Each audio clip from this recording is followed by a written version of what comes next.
Welcome to our second episode in this series on compassion for animals in Judaism.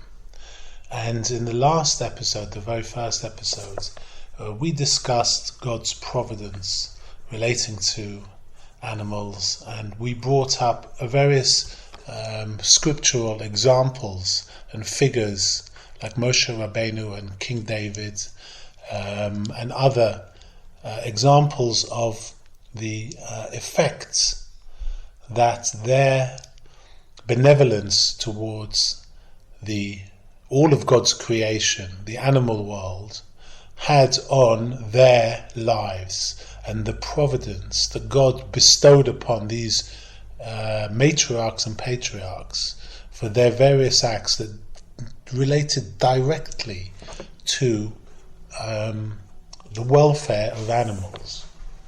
In this episode, we are going to look at 5 scholars, Jewish scholars, and their opinions regarding the concept of Tsar Balei Chaim, or compassion to animals. And also we're going to extend that to the concept of vegetarianism, which they, each of them, promoted as perhaps this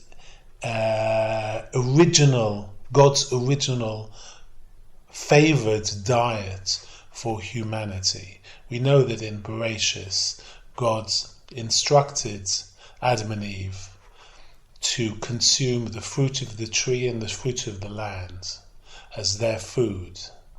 And at the end of creation, he deemed this Edenic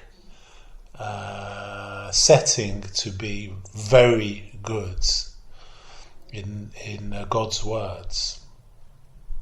And this idea that Adam and Eve were essentially vegetarians, also we know that Moshe Rabbeinu didn't eat meat, and they were sustained in the wilderness with manna, which, strangely enough to me, when it's described, it seems to be something quite similar to these kind of meat substitutes, where you can find vegetarians can eat products that taste like meat to satisfy that craving, but without the associated issues relating to the carnivory trade, which it seems today more than ever, on such an industrial scale as it is, that it's causing a lot of problems with our planet, and the byproducts of the carnivory trade are causing a detrimental effect to the environment, and we're starting to see signs of some sort of imbalance that has been perhaps produced by excessive carnivory consumption. So it seems like this is the right time to explore the idea of curbing one's desire for meats, and perhaps adopting a vegetarian, maybe even a part-time vegetarian diet. A lot of people I know who like their meats, who enjoy their meats, they tell me that they during the week they tend to eat very little meat, but they save the meat for Shabbos, making it special. That's a very interesting concept. But in this episode, we're going to discuss 5 Talmudic or historic scholars, Jewish scholars, and their opinions, their concepts, just as a background, a foundation, before I describe the individuals and their opinions. We have to look at, it depends how one looks at life. I'm assuming that people who are listening to this episode and this series are interested in something to do with this, well, definitely with compassion for animals, and by extension the idea of adopting a vegetarian diet from a health point of view, but also from an ethical point of view. I think from a health point of view, a human can survive and thrive on a vegetarian diet. If people are worried about protein deficiencies. I don't believe that that is an issue anymore, or it ever was, but definitely not anymore, as most vegetarian meals are supplemented by extra protein or extra calcium. So the things that perhaps we feel we'd miss out on a plant-based diet, they are very well included in vegetarian preparations and meals. So let's look at the foundation of these scholars that we're going to describe and their thoughts, and generally what the mindset of a person that wants to perhaps discipline themselves and looks at the world, looks at the rest of creation, and perhaps deems that, you know what, we are evolving as human beings, and perhaps old ways, old diets, and general thinking, moral principles can perhaps be progressed and improved upon, even if it takes a little bit of discipline within that. And the general theme that runs through the upcoming scholars' thought process is that there is this concept of we must rectify the world, tikkun olam, and the rectification of ourselves perhaps is the first step that we have to take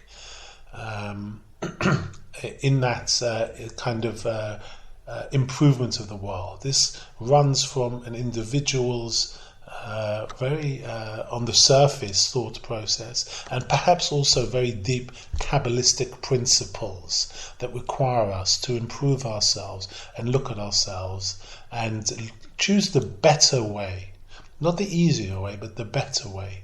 And sometimes it takes a little bit of sacrifice, but in my opinion it's worth it, just for this. We're all on a spiritual ladder, and perhaps sometimes we have to take a step up in our lives. So we're going to talk a little bit about vegetarianism and particular characters. I'm going to start immediately with Rabbi Yosef Albo, who was a 15th century Spanish scholar, and he wrote the very famous book Sefer HaIkarim, the Book of Fundamentals. And he, in his principles, he explains that perhaps animal slaughter and eating of animal flesh is, he thought, was an intermediate stage in human moral development. He believed that perhaps if we are entering some sort of messianic age, that he hoped 500 years ago that the evolution of our moral compass would lead us towards the original Garden of Eden or Edenic diet, which God considered very good, which was to eat the fruits of the tree and the fruits of the land. In his Sefer HaIkarim, a book of fundamentals, he described this evolution of human thoughts and human moral principles, perfectly encompassed in the story of Cain and Abel, which he regarded as a theological dispute.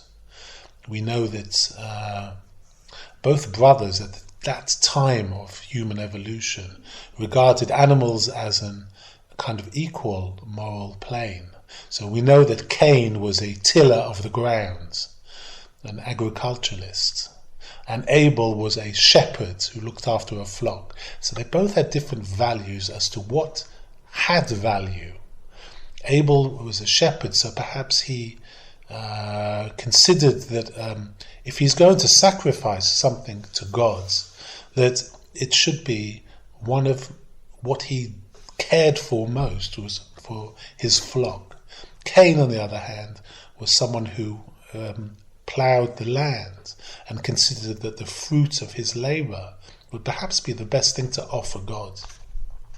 So we know that Cain when it came to offering sacrifices to God, Cain offered a grain sacrifice, and Abel offered an animal sacrifice. And we know that we've learned that God accepted Abel's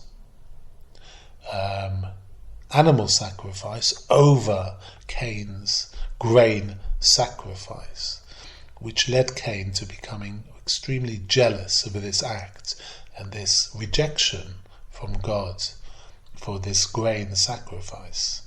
And it led him perhaps to wrongly assume that it was okay if Abel had sacrificed an animal, that perhaps he could stretch that and say, you know what, it's okay to kill Abel, which he did.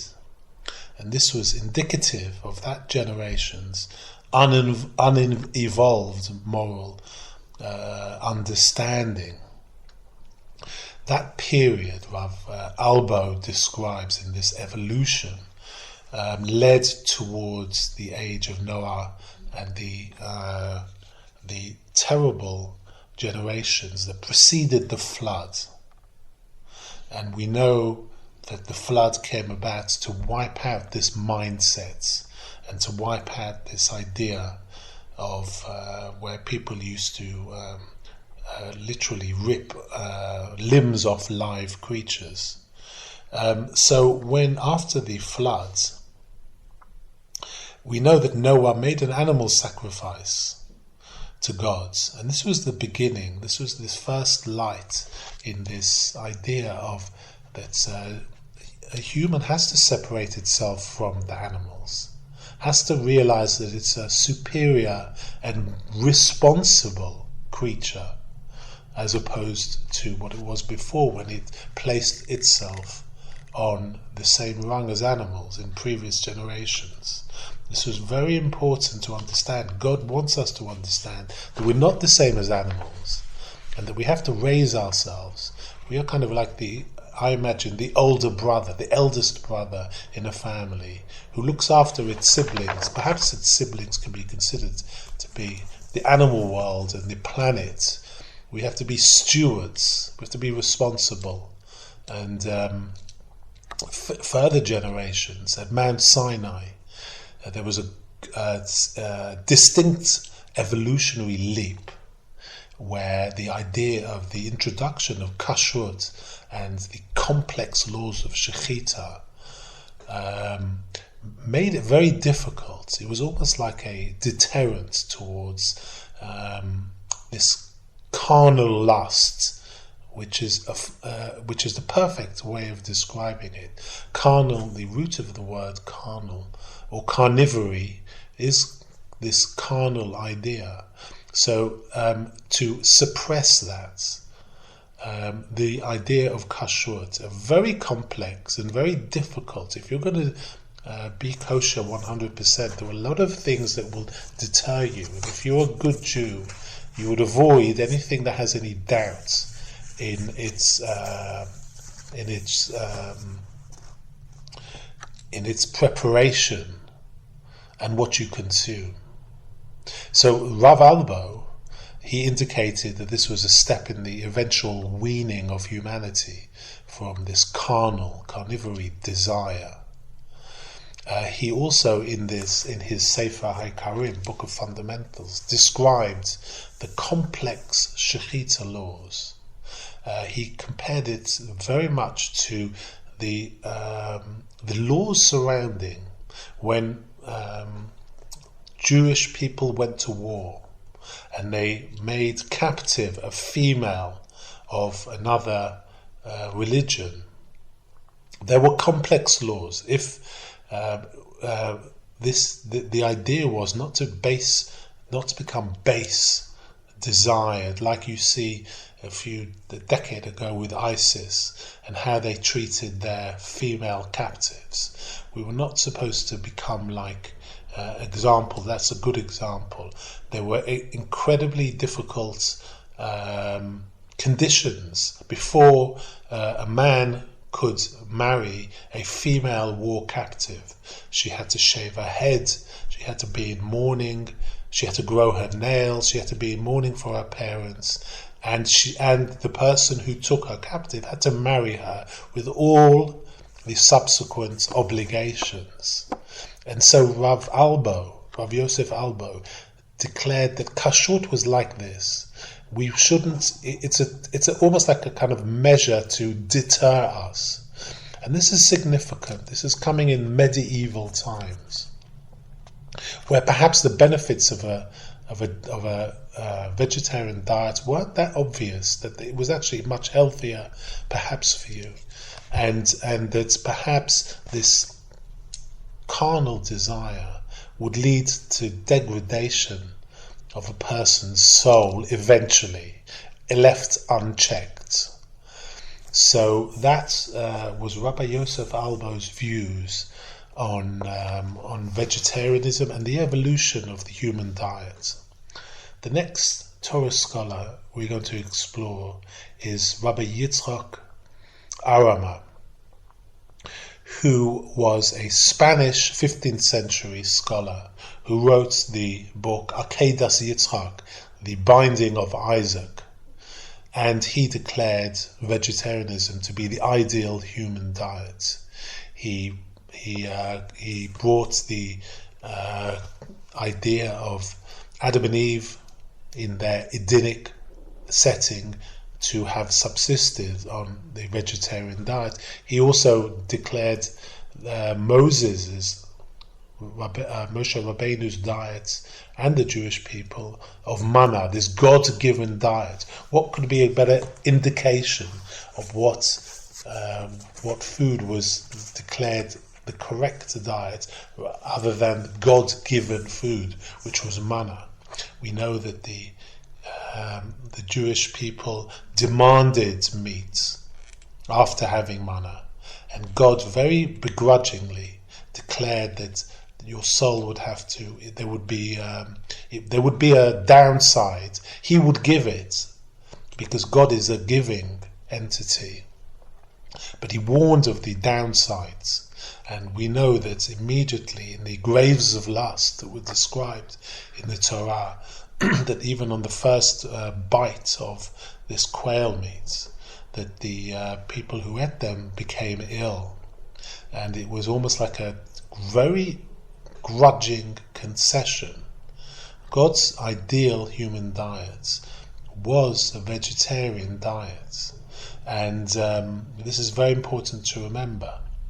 Rabbi Yitzchak Arama described the three types of Jew or person who should eat meat. Many scholars describe a person who should eat meat should be actually a scholar, a Talmud Chacham. This perhaps is because of the Kabbalistic roots of reincarnation that perhaps we'll discuss in another episode, that describe that reincarnation and the evolution of souls, or the recycling of souls, is done through reliving of lives in various forms. And if one could sanctify a reincarnated soul that perhaps has been reincarnated through an animal, you would free them from this reincarnation cycle. And that it was important that if you were to eat meat, that you did it with the right kavanah or right mindset, that you said a bracha on it and it was sanctified, and you had in mind that this should be sanctified, the meal should be sanctified, and that whatever was attached to it on a spiritual level could be redeemed and the sparks would go back to God. So he described that perhaps what he described was an amaretz, or a person of the field, or a common man, shouldn't be allowed to eat meat. He described this, the highest pietist or pious person perhaps should not also eat meat, because it's not, he suggested that people who refrain from eating meat, it was actually a sign of pietism. And someone who was developing themselves, sometimes you have to, they are they adopt disciplines, and that perhaps if the very famous phrase "you are what you eat" is valid, then perhaps something that has suffered before it died, or something that perhaps there was a question over its kashrut, should not be consumed, because you are what you eat, and then perhaps has an effect on the soul. So he suggested that someone who was adopting a path of piety should refrain from eating meat. He did think, though, that perhaps that middle level of a person who wasn't enlightened yet, then perhaps meat would be more for them than either other category, either of the other two categories. And that was an interesting concept that also came in medieval times. We're going to move on now to another rabbi, Rabbi Shlomo Ephraim Lunshitz, who was from Prague, and he was a 17th century scholar. He wrote the book Kli Yakar, a precious vessel. And like Rav Albo, he suggested that eating meat was a concession, a grudging concession by God at the time, and that really a bit of discipline is needed. Perhaps it's a test from God. Sometimes God will provide everything, but the real test is, what are we going to take from God's offering? Are we going to just go full whack into whatever we want to eat? Or are we going to look at it and think, you know what, let me think about this. Let me think, what happened? How did that animal, is it really necessary for me to gorge myself on meat when I can get by with perhaps a lesser amount or zero meat and still be healthy and feel like a better person? Because the carnivory trade is a pretty industrial trade today, and that it's perhaps a bit of restraint is in order. Sometimes pious people are kind of charged to discipline themselves as a human sacrifice for God. God wants you to show what you will do for God. He wants to see your kind of working out in your mind as he analyzes all our thoughts. He wants to know how you're going to analyze each situation. Are you going to consider each situation as a pious person, or are you just not going to analyze your own actions? And Rabbi Shlomo Ephraim Lunshitz also thought that the idea of animal sacrifices were just for temple sacrifices, and the animal slaughter should perhaps be accommodated only in that type of service. Oddly enough, the idea of temple sacrifices and this state bringing us to a new state of holiness is actually something that a lot of scholars believe that in Messianic times that people would eat less meat. So this follows that definitely he considered that animal slaughter should be kept for temple sacrifices. That would ultimately, the performance of that would bring us to a state where we wouldn't want to eat meat, because we'd felt we've evolved to a new type of consciousness. And even if you don't look at it from a spiritual point of view, just look at it from a physical point of view and from an environmentally point of view, from tikkun olam, looking after the planet, it seems like now's the right time. And it seems like the younger generation today is adopting more and more this more enlightened mindset. Again, Rabbi Lunshitz thought that shechita was a deterrent as well. And Kli Yakar said in his book, it says you should eat meat sparingly. But he does acknowledge a Kabbalistic concept of a holy person eating meat to perhaps raise these sparks, as I described earlier. He did give that concession as, but it would be really for a holy person and with the right mindset. And now let's move on to Rav Kook, Rav Avraham Yitzchak HaKohen Kook, who was the 20th century. He was the chief rabbi of pre-state Israel, and I'm a big fan of his. He's a great role model for me, and he wrote beautiful works on various aspects of the soul and how one improves oneself. And he also wrote one of the most important pieces on the concept of vegetarianism and the kind of messianic diet. He wrote a work called A Vision of Vegetarianism and Peace, which was posthumously edited by his disciple, Rabbi David Cohen, also known as the Nazir of Jerusalem. And perhaps I'll release that in a future episode just as an audiobook by itself. It's not a very long work, but it is extremely powerful in its content and describes the idea of ethical vegetarianism.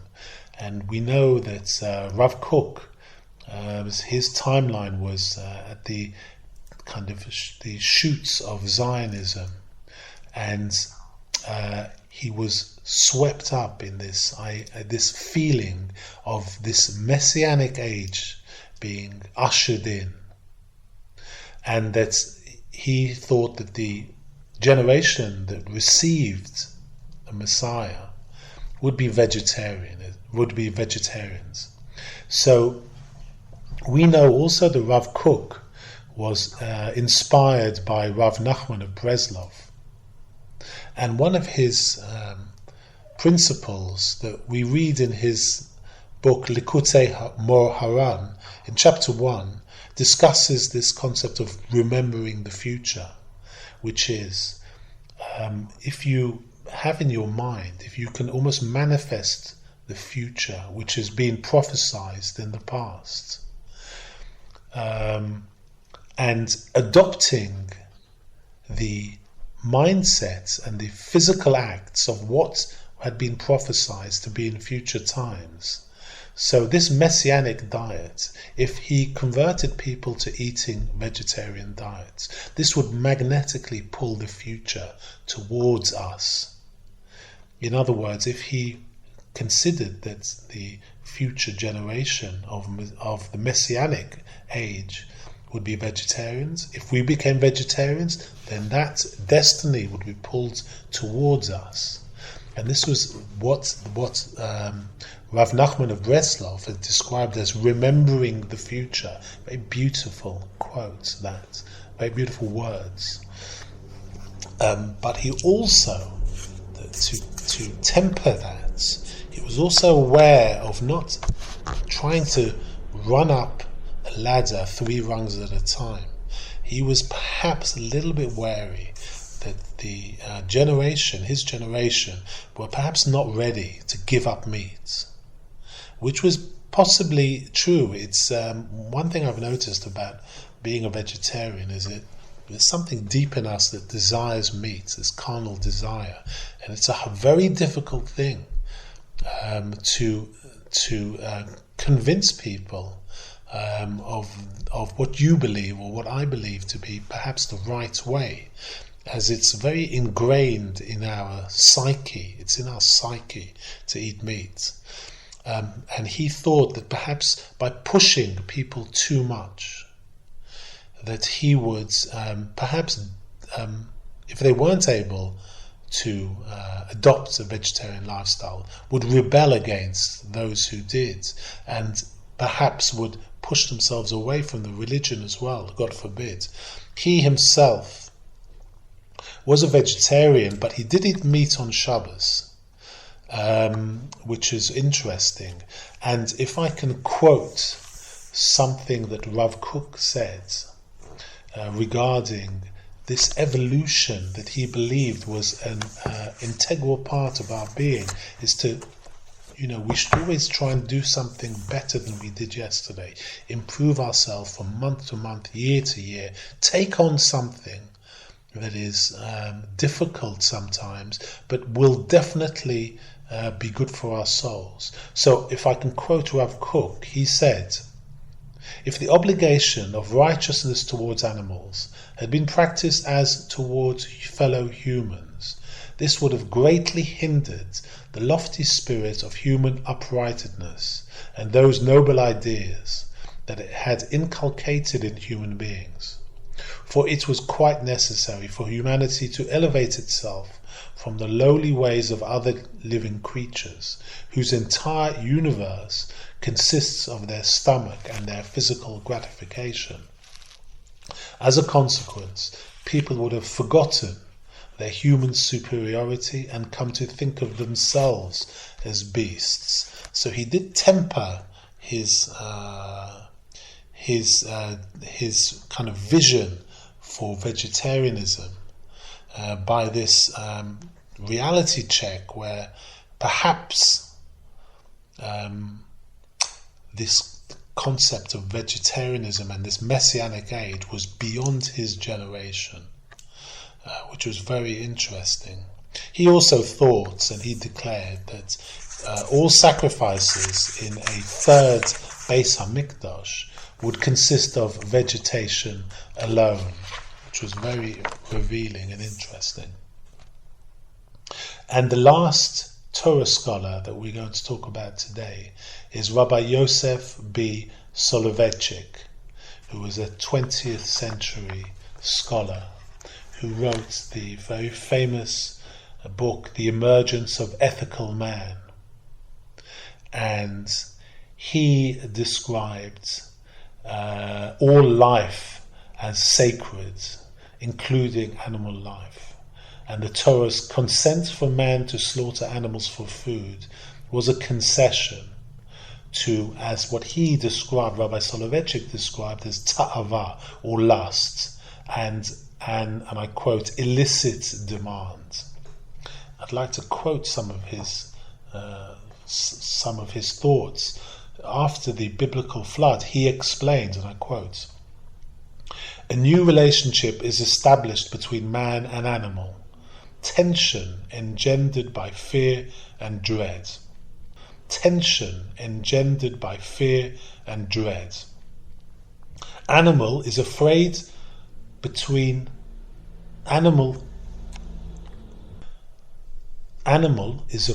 of man and flees before him. Why? Because he has lost confidence in man. Instinctively, he feels animosity, evil designs on the part of man. Here the revolutionary change is clearly formulated. I quote, 'Into your hand are they delivered. Every moving thing that lives shall be food for you.' End quote. Man, animal, became a life killer as animal eater. He became bloodthirsty and flesh hungry. Is the Torah very happy about this change? Somehow we intuitively feel the silent, tragic note that pervades the whole chapter. The Torah was compelled to concede defeat to human nature that was corrupted by man himself and willy-nilly approved the radical change in him." So very important words there from Rabbi Joseph Soloveitchik, and an expert analyst, David Eriko Nagar, points out, and I quote, "This strong language is not found in the writings of Rabbi Kook and Rabbi Albo.